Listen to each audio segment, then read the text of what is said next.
bumps or dents in the bottom.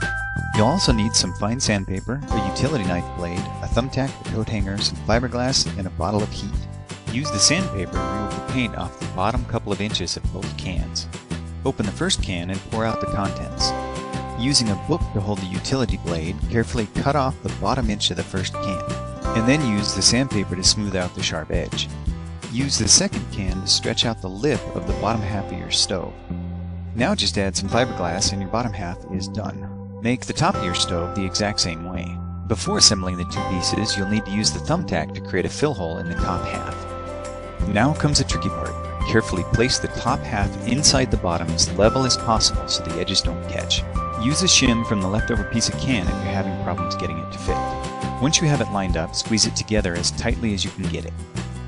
Finally, use the thumbtack to create the fuel jets. Create a bunch of them evenly spaced around the top of your stove.